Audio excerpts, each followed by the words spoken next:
Hello guys and welcome to the second part of our Game Week 18 preview. In this last minute video we're going to go through some frequently asked questions, but first let's check some important team stats and players facts. Huddersfield are unbeaten in their last 3 home matches against Southampton, 2 wins and 1 draw, keeping a clean sheet in the last 2. Man City have conceded only 3 goals in their last 11 Premier League matches against Crystal Palace, keeping 8 clean sheets. Spurs striker Harry Kane has scored twice in each of his last 3 Premier League appearances against Everton. Mo Salah has been directly involved in 10 goals in 8 Premier League appearances for Liverpool against promoted teams, scoring 5 and assisting 5. The Egyptian has scored in each of his last 5 Premier League matches versus promoted sides. Pierre-Emerick Aubameyang has been directly involved in 17 goals in his 16 Premier League home matches, scoring 12 goals and providing 5 assists, including 2 goals and an assist against Burnley last season. Cherry striker Callum Wilson has found the back of the net in each of his last 2 league appearances against Brighton, once in the Premier League in January 2018 and once in the Championship in April 2015. Now let's get to frequently asked questions.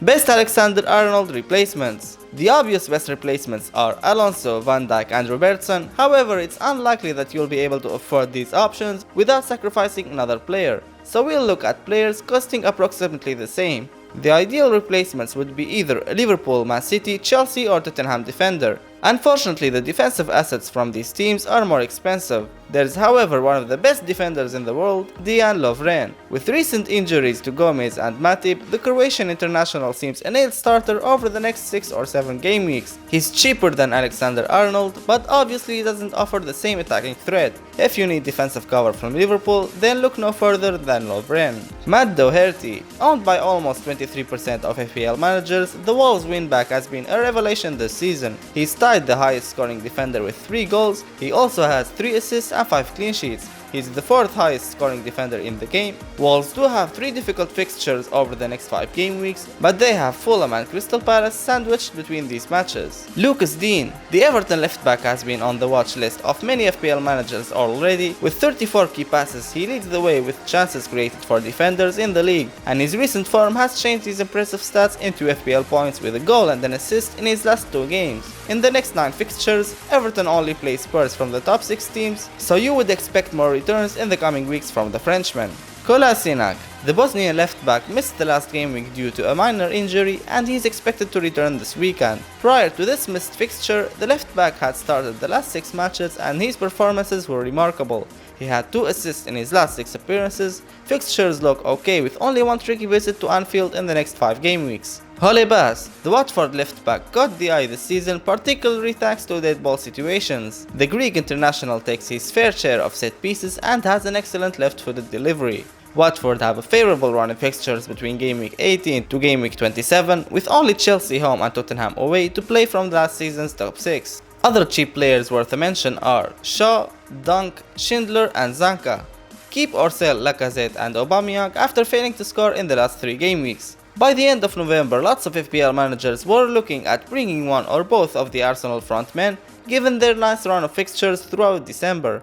Unfortunately for Aubameyang owners, since his brace against Tottenham in Game Week 14, the Gabon international hasn't scored and has only scored 9 points during this time with only 1 assist registered. His striking partner Lacazette has also only scored 9 FPL points in the last 3 game weeks and has only played 115 minutes. The only consolation for owners is that the other top scoring forwards haven't exactly been firing either. Kane and Jimenez have scored 18 points over the same period and Aguero and Wilson have missed matches due to injuries. So should we move away from the Arsenal forwards? I think Burnley's game will give us a better idea as to what moves to make.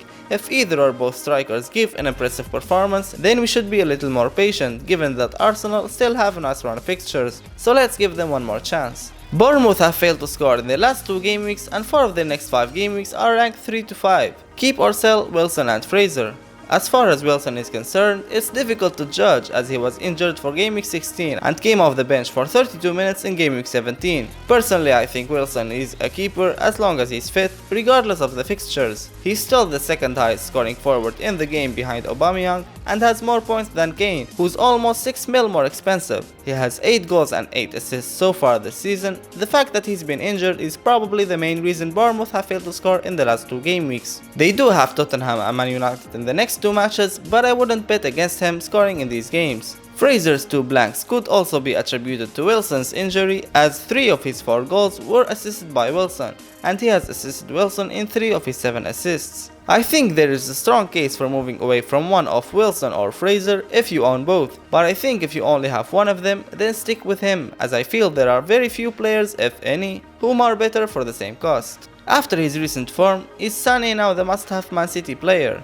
In my opinion, Sané is not a must-have, but he's nevertheless a very good option. Every manager needs to own at least one of Sané, Sterling and Aguero. There may also be a case to throw Mahrez and Jesus in. If we look at the stats since Mendy's injury in Gameweek 13 leading to the more consistent introduction of Sané by Pep, it may give us a better idea. As you see, Sané is indeed the man. He leads the way in all areas and is actually the highest scoring player in the game over the last 5 game weeks, closely followed by Salah with 40 points. Nobody can argue with the numbers. Sané is the man to have considering he's cheaper and better performing.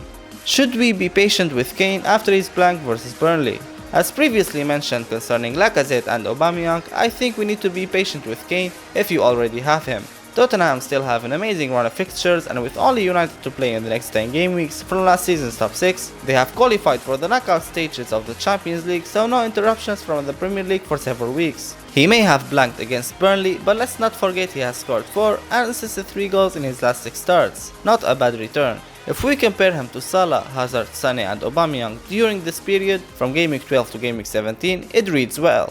As you can see, other than Salah with his Bournemouth hat-trick, the premier option in the game are scoring very similar numbers. With the return from injury of Eriksen and Ali, I think Kane will improve on these stats over the next 5 game weeks, and will probably outscore all the others mentioned above, given the nice run of fixtures that Spurs have. So be patient.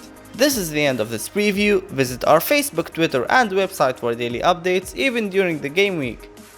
Thank you for watching and good luck in Game Week 18.